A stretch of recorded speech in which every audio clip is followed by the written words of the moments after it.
At 6 in the morning, my phone vibrated on the nightstand while the sky was still dark. No greeting came through the line.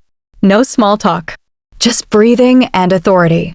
The voice was unfamiliar yet confident and impatient. It was not the chief executive.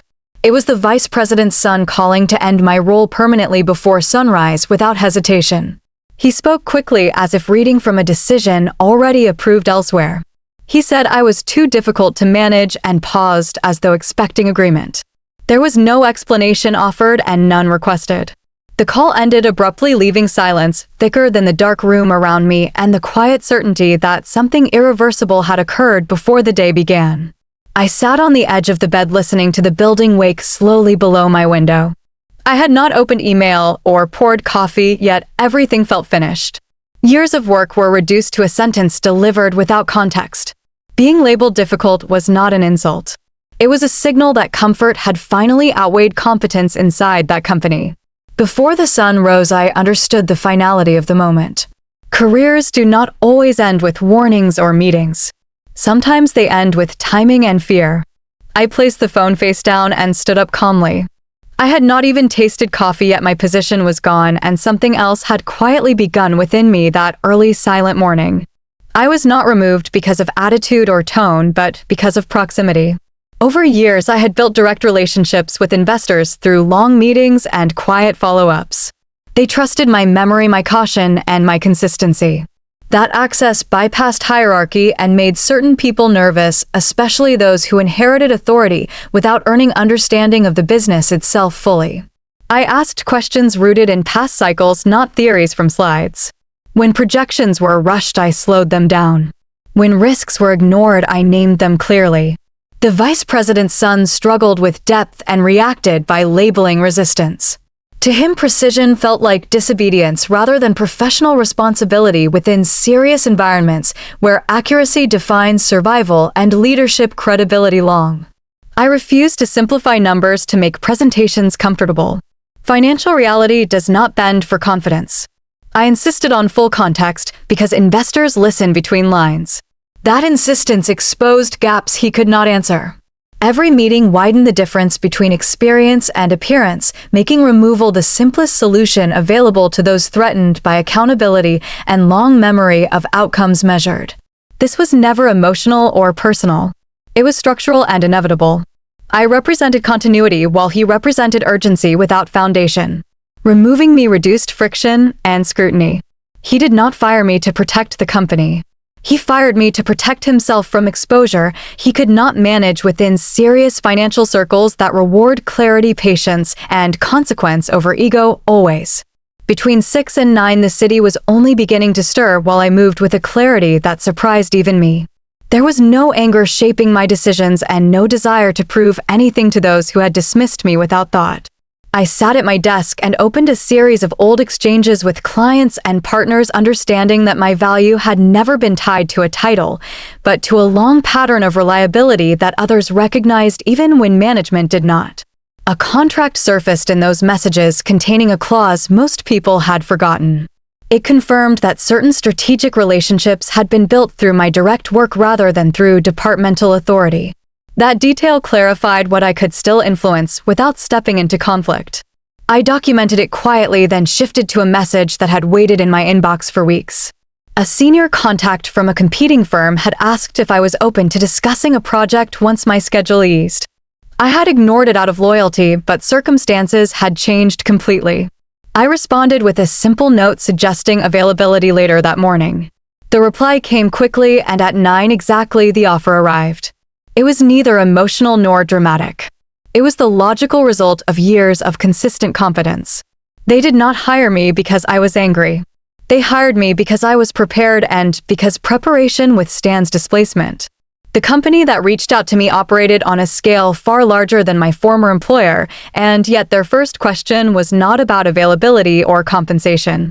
They wanted to understand why I had been released so suddenly when my reputation among clients had remained steady for years.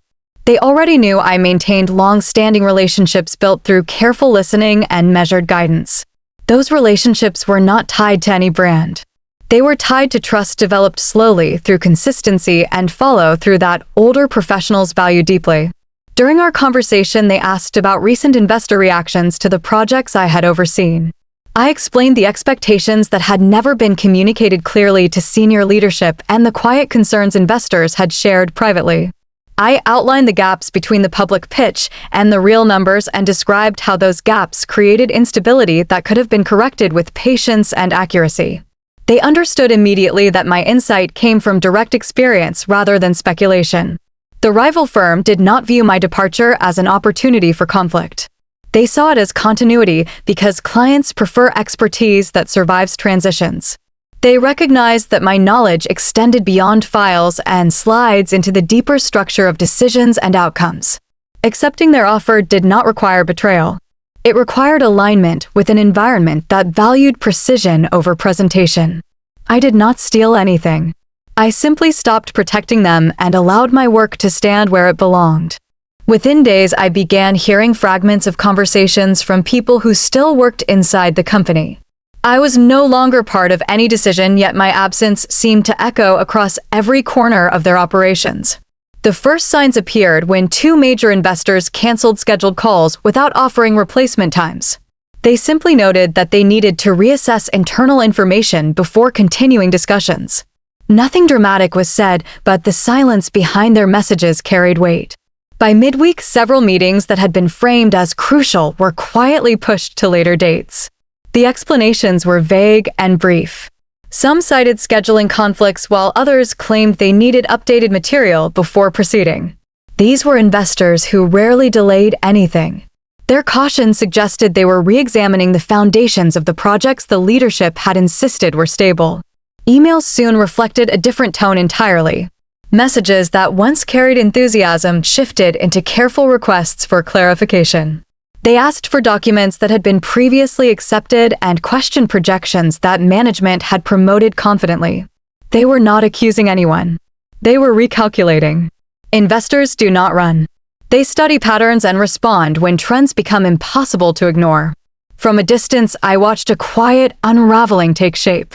It had nothing to do with revenge or interference. It was the natural consequence of uncertainty meeting unprepared leadership. Money does not panic.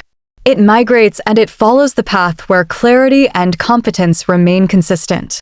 The chief executive called late in the afternoon after days of silence.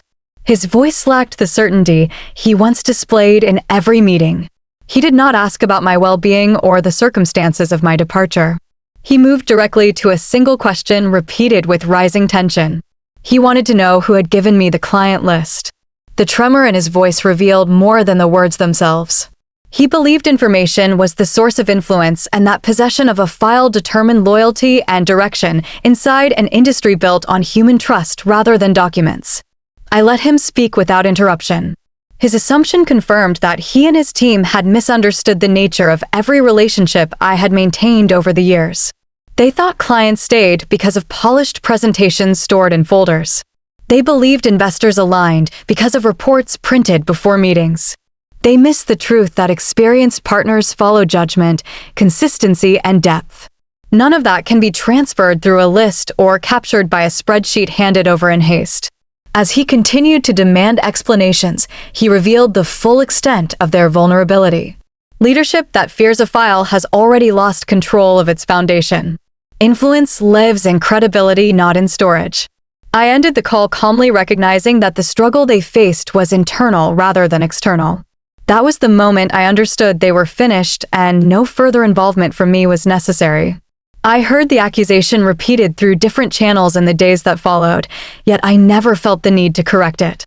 The claim that I had taken their client list spread quickly inside the building, but I understood that responding to it would only validate a misunderstanding that had shaped the company for years.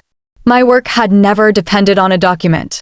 My credibility had been built through long conversations, measured guidance, and the steady discipline of following through when others hesitated. No accusation could dismantle that foundation. The numbers began to speak long before I considered defending myself. Revenue projections shifted as investor hesitation grew. Projects once promoted as secure required sudden revisions. The same leaders who dismissed my caution now faced the consequences of ignoring it. Every adjustment they made reflected the gap between confidence and preparation. Investors noticed the change in tone and questioned the leadership quietly, not because of anything I said, but because the structure of the company revealed its weaknesses without my involvement. I also understood that silence can be more decisive than argument. Defending myself would have reduced the situation to a personal dispute when the real issue was organizational fragility. My departure exposed what had been hidden behind presentation and ambition. I did not need to reclaim my reputation. The system itself corrected the narrative through its own outcomes. I did not clear my name. I outgrew the accusation and allowed the truth to stand without my voice. To those who have been labeled difficult at some point in their career, I want to speak plainly. The word is often used when your clarity disrupts comfort rather than progress. It appears when you refuse to pretend a failing plan is stable, or when you insist on accuracy while others hope confidence will replace preparation. Being difficult is rarely about attitude. It is a signal that you see further than the people who expect you to remain silent while they protect their ease. With time, you learn that maturity is not measured by how quickly you respond to criticism, but by how calmly you outlast misunderstanding. Many seasoned professionals carry lessons earned through years of pressure and repetition. Those lessons create standards, and those standards make certain colleagues uneasy. When you refuse shortcuts, people may call it resistance. When you ask for context, people may call it obstruction. Yet the results of discipline speak louder than any label. There will be moments when you are removed from a room because your presence reminds others of the work they avoid. Do not chase acceptance in such places. Authority grows from consistency, not applause. Let your decisions speak where your voice is not welcome. Let your record stand long after their judgment fades. If they fire you for being difficult, make sure they miss you for being right.